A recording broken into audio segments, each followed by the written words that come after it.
Guys, আমি guerrilla চলে আসলাম নতুন আরেকটি ব্লগ নিয়ে। আজকে যাব গাজীপুরে কাঁঠাল খেতে। কাঁঠাল আমার খুব প্রিয় ফল। এই গরমে কাঁঠাল শরীরে এসির কাজ করে। গাজীপুরের উদ্দেশ্যে রওনা দিলাম গাইস। বাসে ভালো লাগে না, ড্রাইভার একটু পর পর ব্রেক মারে, মাথা নষ্ট হয়ে যায়, তাই এইবার ট্রাকে উঠলাম। ড্রাইভার বলল বাকি রাস্তা নৌকায় চেপে যেতে হবে। আমার খুব ভয় হচ্ছে, কারণ আমি সাঁতার জানি না। কি জানি কি হয়, তবুও যেতে হবে। প্রিয় ফল কাঁঠাল বলে কথা। আমার খুব ভয় হচ্ছে, আজকে যদি আমি ডুবে মারা যাই তাহলে আমার জন্য সুন্দরী একটা বউ খুঁজে নিও, আর তাকে বলে দিও আমি তাকে অনেক ভালোবাসতাম।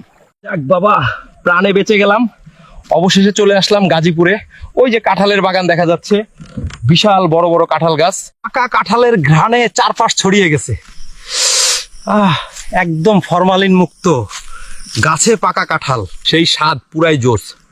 মনে হচ্ছে সুন্দরবনের খাঁটি মধু কেউ কাঁঠালে ভরে রেখেছে। শরীরটা চূড়াই চাঙা হয়ে গেল। আই লাভ ইউ কাঁঠাল। বেশ মজার কাঁঠাল খেলাম, খুব ভালো লাগলো। পেটটা এখনো কিরিমিরি করছে। এখন বিদায় নিলাম, আবার দেখা হবে অন্য কোনো ব্লগে। ভালো থাকবেন সবাই। এই ভিডিওটি একটি কাল্পনিক কন্টেন্ট, সম্পূর্ণভাবে এআই এর মাধ্যমে তৈরি। এতে কোনো বাস্তব মানুষের মুখ, কণ্ঠ বা পরিচিতিকে বিকৃতি করা হয়নি।